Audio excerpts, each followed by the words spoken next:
What's going on, guys? My name is Fernandoherrera, and today I'm going to be talking to you how to make money work for you. Now, again, if you know, today's Monday and we're going to be talking about The Richest Man in Babylon. It's a book that I really like, and we're going to be talking specifically chapter 1 and chapter 2. Now, if you're new to my channel, every Monday I have a pretty much book review that I'm doing. So every Monday for the first quarter, I'm going to be doing reviews on The Richest Man in Babylon. For quarter 2, we have other books that are online. So again, if you're interested, I'll leave a link of the video that explains that. But again, the most important thing that you want to keep in mind is that this video is mainly for you to kind of chill, come back, grab a snack, grab a drink, sit back, enjoy, and just listen to this video. Or again, if you have read this book, well, maybe this is a perfect time to reconcile what you learn versus what I'm learning as well. And so the structure of the video is going to be very simple. I'm going to explain the story real quick, the first version right here, which you'll have chapters and then that you could pick and browse around however you want. And the second part is going to be kind of me breaking down the lessons that the book is teaching you or trying to teach us, and then me putting them into practice into my own life. Now, why am I doing this? Well, oftentimes I read a lot of books and I'm like, man, that book's really good. But then somehow I start reading another book and I never implement the things that I learned from one specific book. So what I'm going to be doing now is I'm going to be getting those books that I'm like, man, this book is really good. If only I can implement all these things, I feel I would be set. And so I'm going to be getting all those things, and then I'm going to be pushing myself to implementing those things, and then giving you guys an example of how I'm putting these practices or these lessons into practice into my own life. So hopefully you can relate, and then you too can implement them into your daily life. But let's go ahead and begin pretty much here, guys. I'm going to be explaining the story. So I'm going to be jumping in here into my computer, and I'm going to be showing you guys a summary of the book, and I'm going to kind of explain part 1. All right, so for those of you who have not read the book, you can also check out my Amazon link below where you could buy the book from Amazon. And then if I normally don't read, I actually read them. So I use Audible. I'll try to leave an Audible referral link in the bottom as well. I believe you might be able to get it for free if you don't have an account. But anyways, let's go ahead and start. All right, guys, so be ready, chill. I'm going to relax right here. I'm going to sit back a little bit and I'm going to explain the story. So in chapter 1, we pretty much see that there's this guy that his name is Kobe and Banzir. They're hardworking people, and they're finding themselves not accumulating any riches, right? That they're just broke.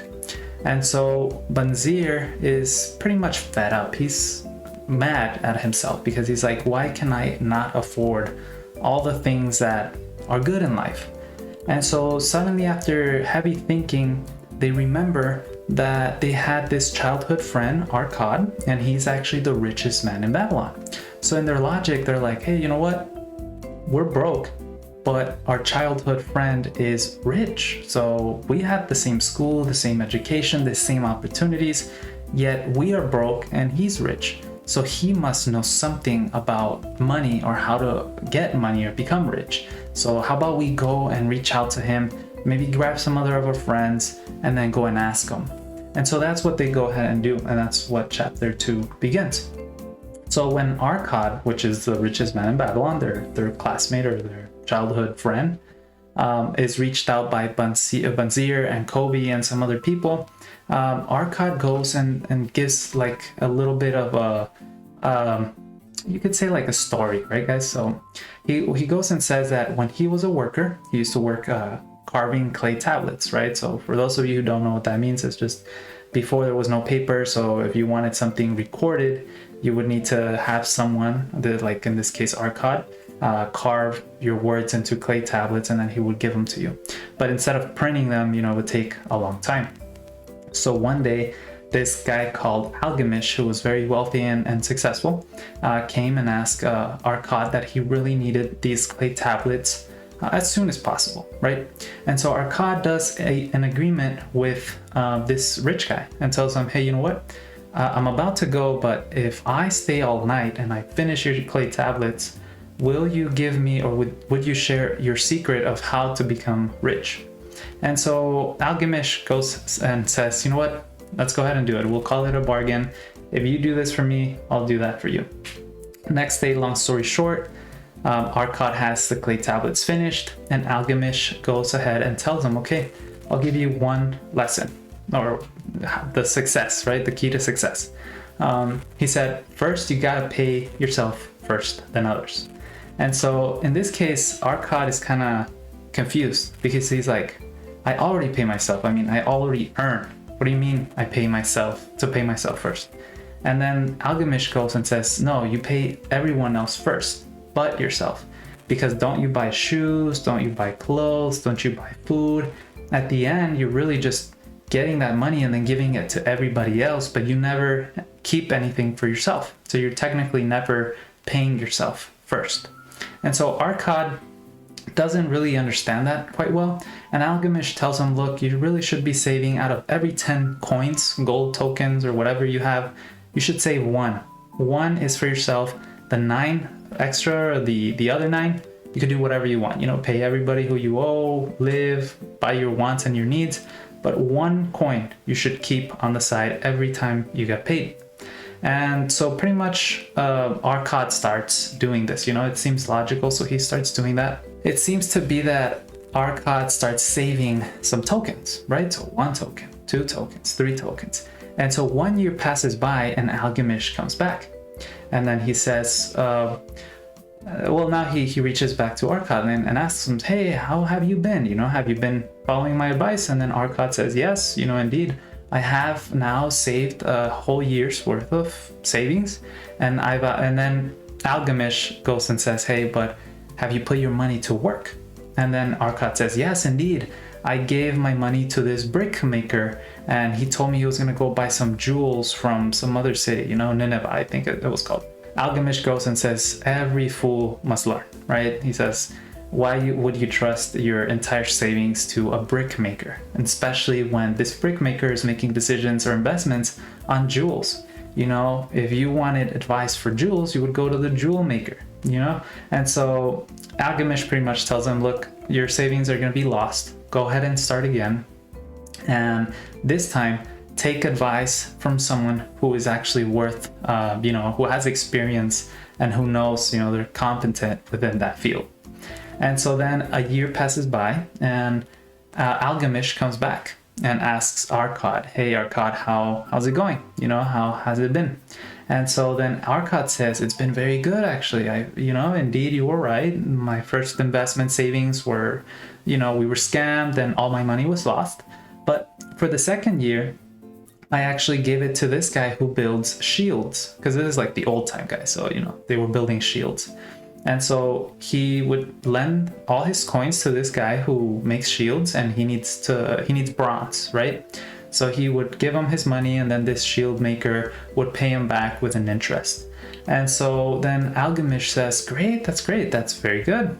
So he said, but what do you do with your profits? And so he says, well, with all the interest that I get, I actually buy myself, you know, new clothes, I go and eat cheese, I go out, I have wine, you know, I have a good time.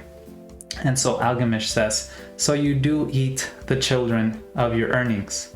And so pretty much Algamish says that you will never be able to scale your, you know, your wealth. And so he goes and says, look, if you're saving 1 coin every time you're paid, you're only going to have that amount of money. But if you're saving, I guess the good way to see it is, he says, you have to see money as a slave.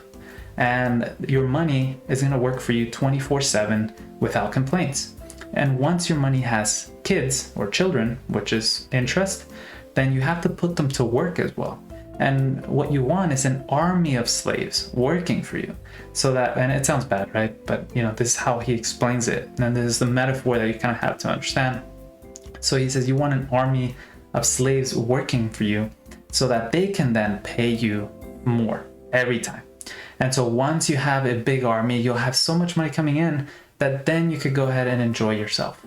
And so the third pretty much lesson here was learn how to make money work for you. You know, not just the principle, but the interest and the interest of the interest. And so in summary, guys, as you guys can see, those are the 3 tips, lessons, the 3 laws of handling wealth based from Algamish, the original richest man in Babylon.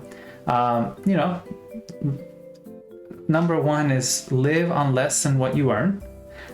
Two is seek advice from those who are competent through their experience to give it. And then number three is learn how to make money work for you.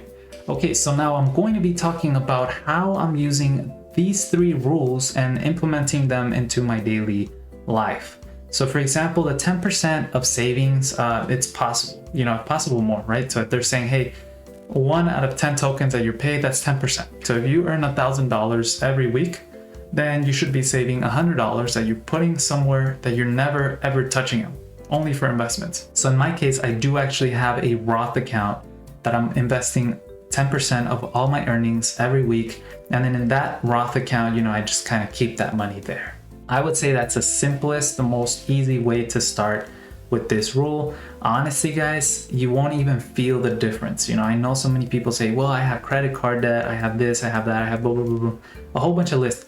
But if you just start, trust me, sometimes you don't even feel the difference. You just accommodate yourself, okay? So don't say, okay, well, 100 out of all these $2,000 that I have in the bank account is for my savings. Like, no, just take them out and put them somewhere where you don't see them. That's the whole point.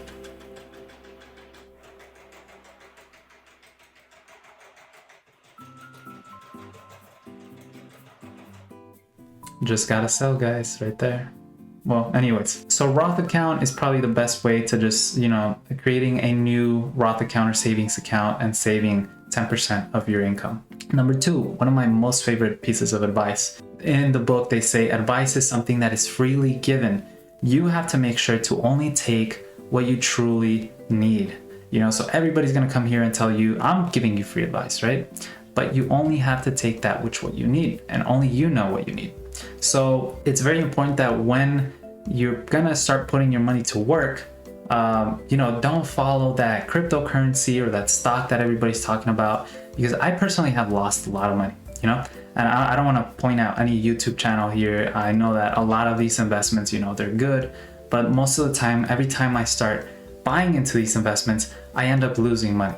So I've found out that actually through memberships and subscriptions, paid information, research that's given to me, and then buying calls that way has worked really well. But just watching YouTube videos, free YouTube videos, has been very bad for me, right? So advice, again, this is something that it's very important. If you're going to be, investing into a tire shop, well, you're not gonna go to the guy who's making bread to ask him how to start your own tire shop. Even if their bread store is very successful, they might be able to give you some good business advice, but not specifically for the tire business. Or if you want to get into real estate, then don't ask the guy who has read all these books or the banker.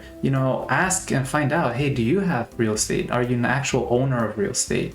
And those are the types of people that you want to reach out to and make them your mentors, okay? That's very important. So for me, I actually have 3 mentors. One is for real estate, one is for business, and the other one's just for efficiency, how to become extremely efficient with your time. And so all those 3 mentors are some people that are extremely successful in what they do, but only in those fields. I don't ask the efficient guy how to run a business because he hasn't been as successful running a business. I don't ask the guy who runs a business on how to be efficient because sometimes he's not efficient, but he knows how to run a business pretty good. And the real estate guy, I don't ask him about business because normally real estate's more passive, and they don't know all kind of like the intricacies of a business. So that's why it's very important to only take the advice you need from each specific person. And then finally, make money work for you.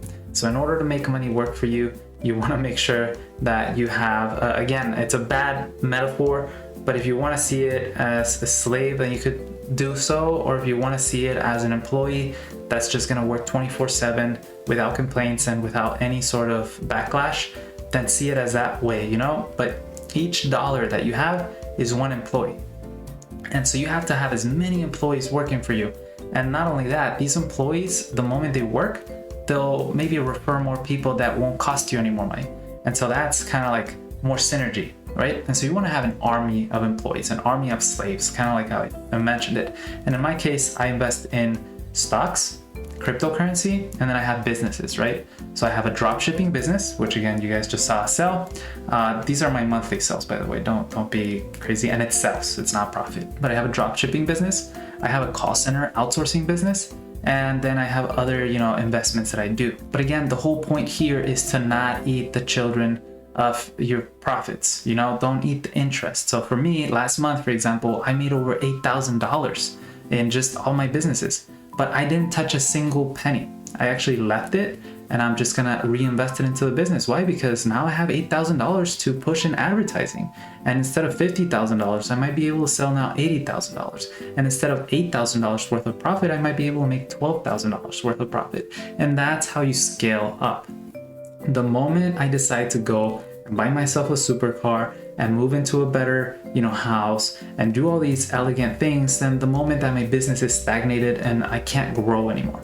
And so that's something that it's very important, and this book teaches you right here. Don't eat the children of your profits until you have an army of them.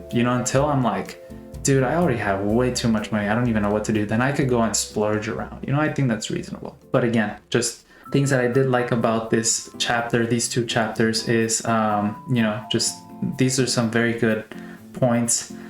I hope you guys got some sort of good use of them. Hopefully you guys learned something. Next week we will be talking about chapter 4. I think like chapter 3 and 4. And we will be talking about the 7 ways that you can make your wallet more fat, right? Which is pretty interesting.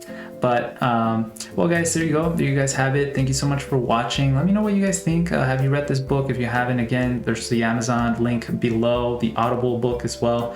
I only listen to audiobooks while I'm driving. I rarely read books, but let me know what you guys think. Thank you so much guys for watching. I hope you guys have a great rest of your week. I'll see you guys maybe Wednesday or Friday or next time. Peace.